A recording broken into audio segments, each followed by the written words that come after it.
Okay, now let's talk about mount maintenance. Okay, we're in side control, or half guard, whatever it is, and we got finally mounted. Now, before we go into superior attacking positions, might be single chest wrap, double underhook, whatever the case might be, we have to talk a little bit about mount maintenance, because realistically, you're never going to go anywhere unless you're capable of reducing your partner's movement for a certain period of time. Okay, I understand that jiu-jitsu is always based on reducing your partner's movements more and more, cornering your partner into a position in which eventually you can get a tap. So, talk about mount maintenance. There are a few things that are worth mentioning. First of all, the hips up versus hips down. So, what do I mean by that? So, hips up is the position where I am right now. Hips down is a position in which I usually have my knees far lower and my hips are kind of pressuring into my partner. Now, this is very, very simple. Whenever you don't have your partner's arm either pinned or passed, you never, ever, ever want to go hips down. If your partner has the ability to move his arms, you always want to have hips up. And the reason is very simple, because if I bring my hips down and my chest down when my partner has control, maybe even inside position of his arms, kipping becomes very, very, very, very, very easy. Go kip out, and everything is gone. As much as possible, I want to stay in a high position where when he goes to bridge, it's going to be very hard. When he goes to get a knee elbow escape, yes, he can do it, but I can go into subsequent leg riding or whatever the case might be. Okay? Understand that his most powerful defense, the one that leads him straight into an offensive cycle, meaning a situation in which he can attack me straight out of a defensive move, is the kipping, which eventually we're going to talk about later on. So whenever I bring, especially with the cross face, this is a very typical thing that you see in beginners. They tend to emphasize the cross face without really worrying about the underhook, because they're more focusing on putting pressure on the head. And so here I just drive, a double elbow position. Now he kicks out, and he's out immediately. So whenever I don't control, either through pinning or through passing, my partner's arm, I always want to have my chest and hips up. So that's number one. Number two, now we talked about feet position. Okay, we already mentioned a very, very general rule, which is this idea that I want to have my foot inside the line of my knee, and this applies for both knees. Okay, as a general rule, I want to keep this foot inside the line of the knee. When it comes to feet position, there are many different positions that we can go through. But to keep things simple, let's talk about something that, especially at beginner's level, you see it all the time. And this is what we call the grapevines. So what are grapevines? Grapevines is a situation in which I bring my hips down and I start controlling his feet like so. Like so.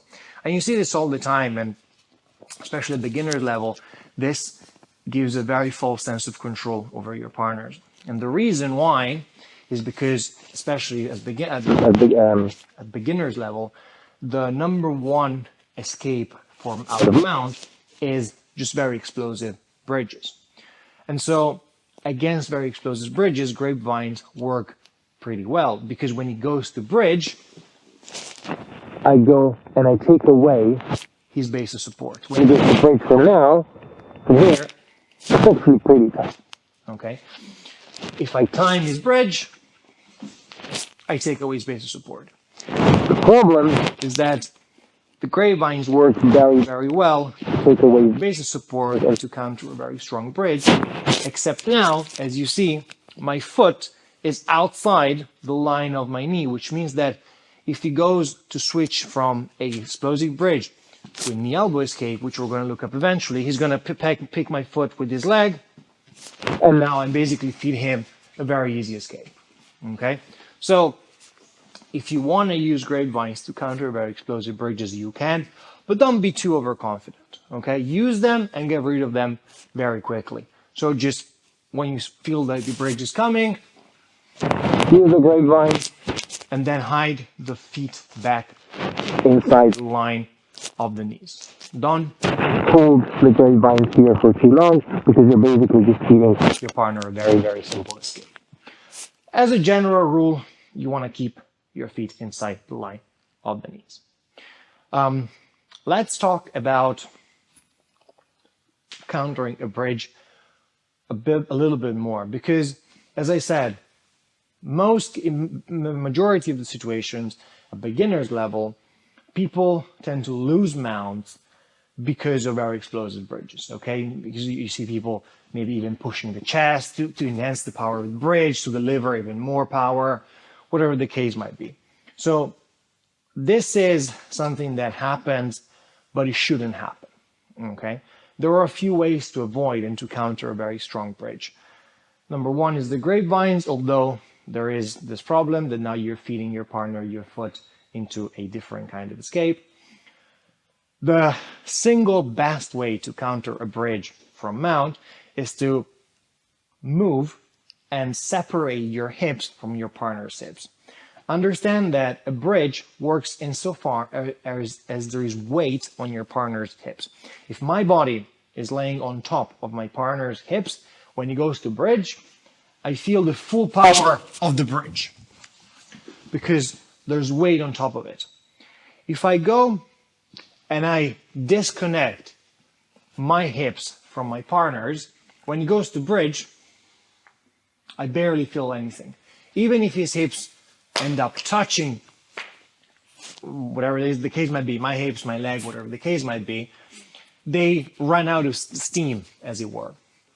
So you want to disconnect your hips from your partner. There are a few ways in which you can do that. The best way, and this kind of feed a little bit into this idea of switching feet positions according to how your partner is behaving, is to go into a side mount. So I can have an underhook. I can have no underhooks, whatever the case might be. Whenever I notice that he's going to bridge, I want to separate my hips from my partner's, and I want to bring my heel and try to connect it with my knee. We're never going to connect because he's in the middle. But that's the idea. I want to wedge my knee into my partner's lower back. Sure. He goes to bridge. This. I'm connecting my knee to my partner's lower back, and I am back heeling with my leg. Raise the side.